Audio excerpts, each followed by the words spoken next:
Hai semua, hari ini Cikgu Echa nak ajar peristiwa bergabung. Yang mana peristiwa bergabung ada yang bersandar ataupun tidak bersandar dan juga ada yang saling eksklusif ataupun tidak saling eksklusif. Jom kita dengar. Ini kita nak belajar peristiwa bergabung.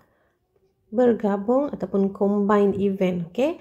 Apa itu peristiwa bergabung? Peristiwa bergabung ialah lebih daripada satu peristiwa lah.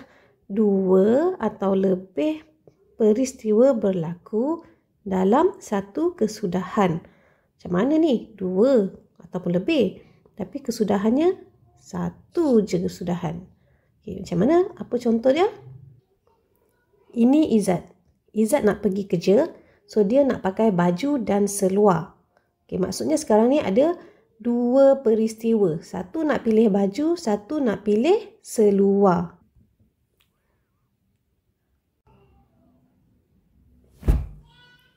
Izzat ada 3 pilihan untuk baju dan 2 pilihan untuk seluar. Okey. Sekarang ni katakanlah Izzat pilih baju warna kuning dan seluar warna biru. Okey. Menghasilkan satu kesudahan yang pakai seorang saja. Izzat yang pakai.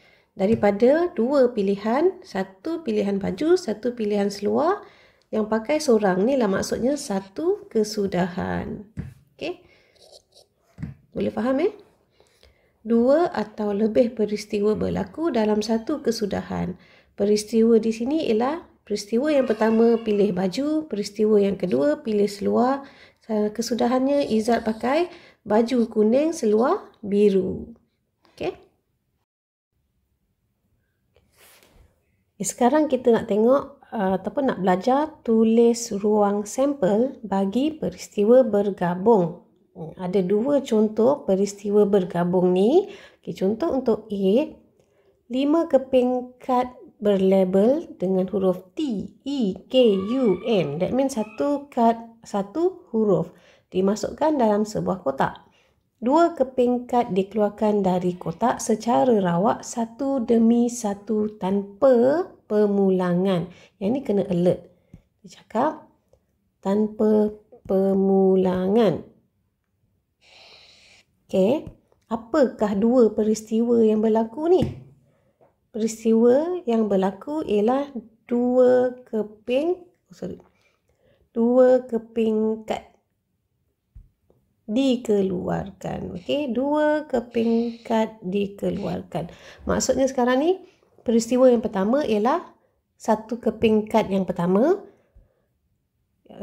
Peristiwa yang kedua ialah kad yang kedua diambil. Boleh faham Okey. Contohnya macam okey, ini adalah kotak yang berisi kelima-lima kad tersebut. T, E, K, U, N. Okey, peristiwa yang pertama ialah kad pertama. Peristiwa kedua ialah kad kedua diambil. Okey, boleh faham Okey, jadi pada pengambilan yang pertama, nak ambil kad yang pertama, kita ada berapa kemungkinan kalau kita ambil. Kita tutup mata, kita ambil saja kad kan. Kita tak tahu kad apa yang kita dapat. Mungkin kita dapat T, mungkin kita dapat N, mungkin kita dapat U, mungkin kita dapat E. Okey, tak tahu. Jadi ada 5 kemungkinan.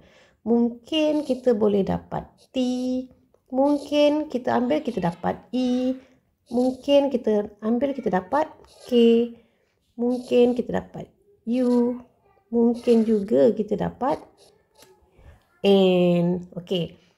So, untuk peristiwa yang kedua, katakanlah ambilan yang pertama kita dapat huruf T. Kita dapat huruf T, tidak tak ada. Okey. Jadi, apakah huruf-huruf yang tinggal yang mungkin kita dapat untuk ambilan yang kedua? Okay.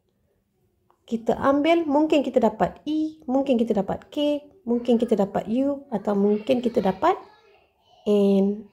Jadi, kemungkinan yang kita akan dapat, mungkin kita dapat E, mungkin kita dapat K, mungkin kita dapat U, mungkin kita dapat N. Ada 4 saja sebab T telah diambil. Dia tak pulangkan semula. Okay. Yang kedua, katakanlah kita dapat E untuk kad yang pertama. Jadi apakah kad yang tinggal untuk kita? Kita dapat T ataupun K ataupun U ataupun N. Sebab E dah ada. Boleh faham kan? Yang ni pun samalah. Yang ni pun akan ada 4 kemungkinan. Mungkin kita akan dapat T, mungkin kita dapat E, K tak boleh lagi sebab dah diambil di sini. Kita tinggal U ataupun N. Yang ni pun sama. Diri sendiri dah hilang. T, E, K, N. Yang ni T, E, K, U. Okey, inilah maksud dia. Dua kad diambil tanpa pemulangan. Jadi, soalan sebenar, ini baru kita punya kemungkinan kita dapat kad. Dia minta kita tulis ruang sampel. Ini permintaan sebenarnya. Ruang sampel maksudnya macam ni. Simbolnya ialah S. Okey? S bermaksud sampel. Ruang sampel. Okey. Apa yang dikatakan ruang sampel ialah yang pertama T mungkin dengan E. So kita pun tulis T dengan E.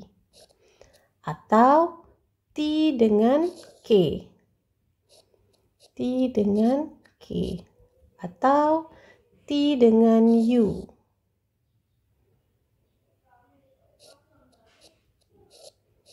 Atau T dengan N. Okay, cara nak isi, nak tulis macam ni lah. Bracket, kad pertama, kad kedua. Lepas tu, koma, kad pertama, kad kedua. So, yang sekarang, T semua dah settle untuk kad pertama. Sekarang, E pula. E dengan T, E dengan K, E dengan U.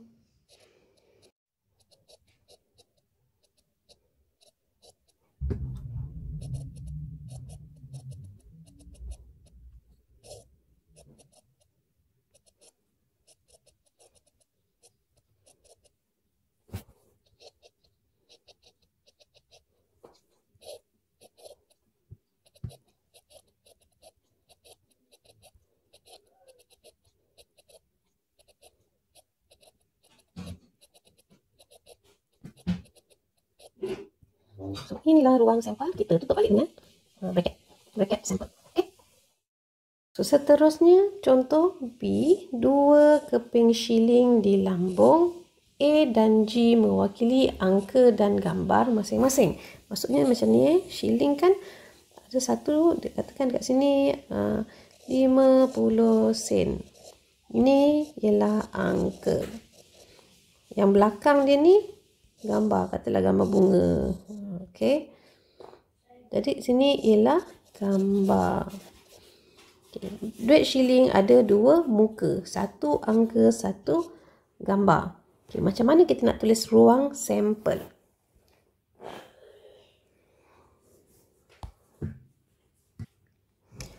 Okey, katakan kita baling yang pertama, kita dapat shilling kedua, 2 shilling tu di lambung. Okey. Peristiwa bergabung ni bermaksudnya ada 2 shilling. So, ini shilling pertama, ini shilling kedua. 2 shilling. Okey. So, katakanlah kita lambungan kita tu, shilling yang pertama dia nampak gambar. Shilling kedua pun dapat gambar juga. So, kita akan tulis gambar dengan gambar. Ini shilling pertama, ini shilling kedua. Atau masa kita lambung, dua-dua kita dapat angka. Jadi, kita tulis angka dengan angka. Atau shilling pertama dapat gambar, shilling kedua dapat angka. So, gambar dengan angka. Atau kita boleh dapat angka. Yang shilling pertama ni kita dapat angka, shilling kedua dapat gambar. Okey. Jadi, angka, gambar. Ada lagi tak? Tak ada kan? Sebab cuma ada 2 muka sahaja. Sama ada dua-dua gambar ataupun dua-dua angka ataupun salah satu gambar, salah satu angka. Mungkin yang pertama dapat gambar, mungkin yang kedua yang dapat gambar. Boleh faham kan? Inilah namanya ruang sampel. Kalau soalan minta ruang sampel, inilah ruang sampel. Okey, peristiwa bergabung ni ada 2 pair. Sama ada peristiwa itu bersandar ataupun tak bersandar, ataupun satu keadaan lagi, peristiwa itu saling eksklusif ataupun tidak saling eksklusif. Okey, ini pasangan dia. Pasangan pertama, bersandar atau tak bersandar, eksklusif ataupun tidak eksklusif. Okey, apa bezanya tu? Macam mana yang dikatakan bersandar tak bersandar, eksklusif tak eksklusif tu? Okey, katakan cikgu namakan peristiwa pertama tu sebagai A dan peristiwa kedua sebagai B. Peristiwa 1 ialah A, peristiwa 2 ialah B. Untuk peristiwa bersandar, peristiwa A akan mempengaruhi peristiwa B. Okey, maksudnya B dipengaruhi oleh A. Manakala tidak bersandar pula, A tak memberi kesan kepada B. A tidak mempengaruhi B. Okey, tidak. Manakala peristiwa saling eksklusif pula, A dan B tiada hubungan. Okey, dekat saling eksklusif ni maksudnya masing-masing unik. A cerita lain, B cerita lain. Itu maksudnya eksklusif. A cerita lain, B cerita lain. Dua-dua tiada hubungan. Jadi dekat sini bila kita lukis dalam bentuk set, A dan B tiada persilangan.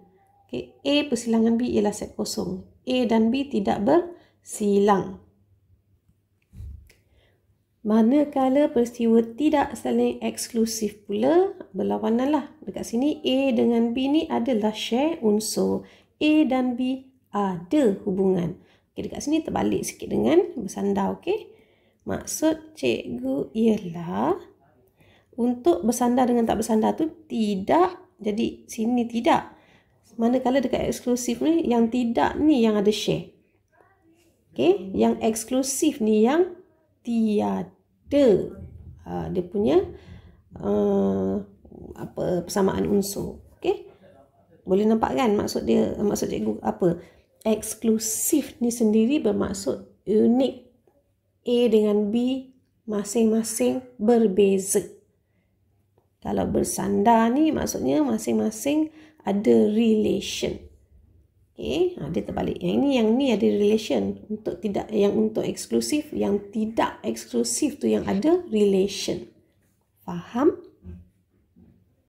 Okay, ni contoh satu yang kita bincang tadi. 5 keping kad berlabel tekun dimasukkan dalam sebuah kotak.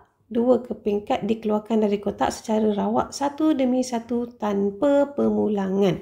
Okey, pada ambilan yang pertama,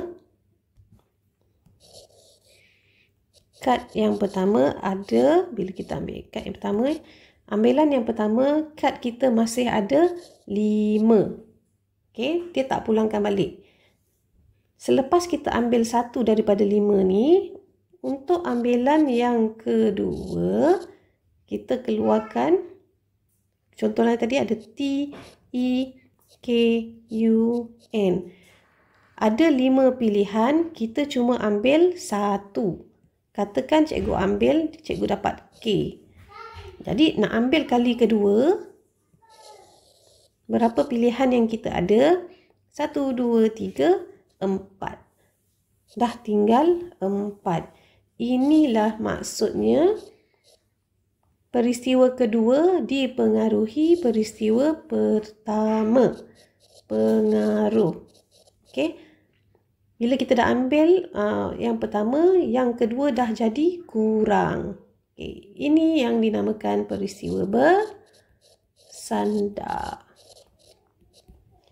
Untuk kes yang kedua, 2 keping shilling di lambung A dengan G ni.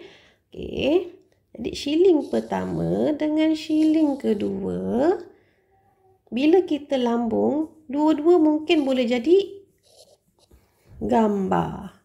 Jadi ini antara shilling pertama dengan shilling kedua ni tidak ada pengaruh. Sebab dia ada 2 shilling berbeza, lambung serentak, dua-dua boleh dapat gambar. Tak ada masalah. Okey. Jadi ini adalah contoh peristiwa tidak bersandar. Okay. Macam peristiwa yang A ni tadi, bila kita dah ambil K, untuk kali kedua kita tak akan dapat K lagi. kita cuma dapat sama ada T atau E atau U ataupun N sahaja. Faham? Macam untuk peristiwa yang B ni, kalau kita dah dapat gambar untuk shilling yang pertama, yang kedua pun still boleh dapat gambar. Jadi inilah maksudnya tidak bersandar. Okey. Contoh saling eksklusif pula. Okey, katakan dalam suatu kelas ada beberapa keadaan. Dalam satu kelas biasanya mesti ada murid lelaki, murid perempuan kan. Tapi dalam murid lelaki, murid perempuan tu macam-macam macam-macam peristiwa lah sebenarnya. Katakanlah untuk peristiwa A, kita ada murid memakai cermin mata. Untuk peristiwa B, kita ada murid lelaki. Peristiwa C, ada murid perempuan. Peristiwa D ialah ahli pandu puteri. Peristiwa E, mendapat A untuk subjek matematik bagi ujian 1. Untuk peristiwa F, dapat D untuk subjek matematik bagi ujian 1. Maksudnya ni adalah ujian yang sama, dapat grade A ataupun dapat grade D.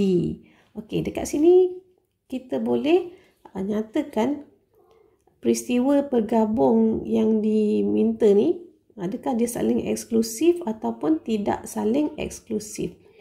Katakan A dan B. A, murid memakai cermin mata. B, murid lelaki. Murid lelaki ada tak yang pakai cermin mata? Murid yang pakai cermin mata ada tak lelaki? Of course lah. Biasanya memang dalam ramai-ramai tu mesti ada murid lelaki yang pakai cermin mata. Jadi bila macam ni, dia ada persilangan. Okay, murid lelaki yang pakai cermin mata. Ini murid lelaki. Ni yang tak pakai cermin mata. Yang ni murid yang pakai cermin mata. Dekat sini lelaki, sini perempuan. Faham tak? Dia share. Dia share unsur. Okay, jadi bila share unsur, dia tidak saling eksklusif.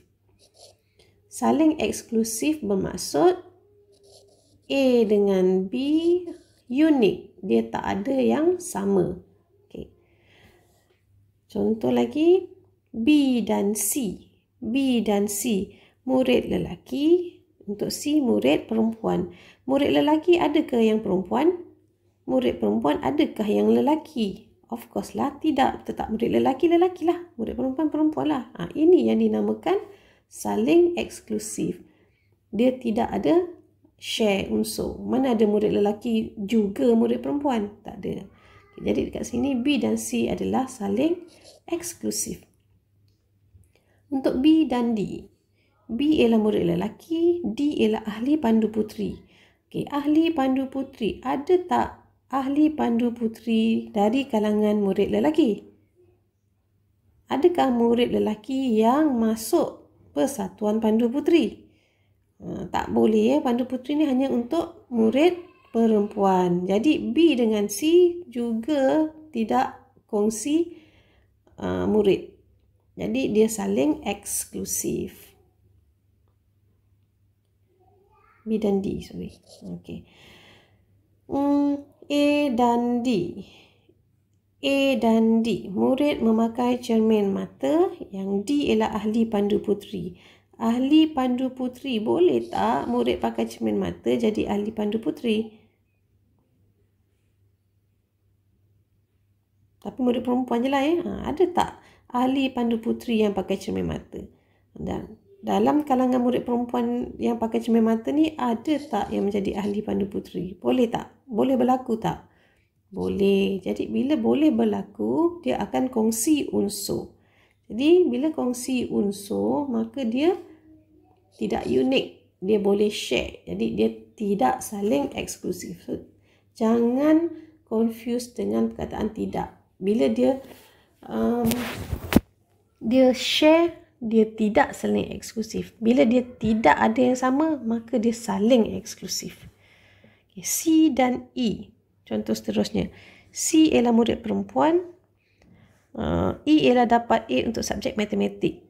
Boleh tak? Ada tak agaknya kalangan murid perempuan yang dapat A? Boleh tak berlaku begitu? Mestilah boleh, betul tak? Jadi yang dalam kalangan yang dapat A ni mesti ada yang perempuan ataupun lelaki. Jadi C dan E adalah tidak saling eksklusif. Dia boleh share. Okay, untuk peristiwa yang terakhir, peristiwa bergabung yang terakhir, E dan F. Murid yang mendapat A untuk subjek matematik bagi ujian 1, boleh tak dia dapat D untuk ujian yang sama? Adakah murid yang dapat D pada ujian 1 boleh dapat A pada ujian yang sama? Tak boleh lah kan, setiap murid dapat satu keputusan sahaja. Jadi peristiwa E dan F adalah tidak boleh sama serentak. Kalau dalam ujian 2 boleh dia dapat A ataupun dapat D. Tapi dalam satu ujian yang sama, mana boleh dia dapat 2 keputusan. Tak boleh satu je. Jadi E dengan F adalah saling eksklusif. Okey. Cikgu harap faham apa beza bersandar tak bersandar, eksklusif tak eksklusif.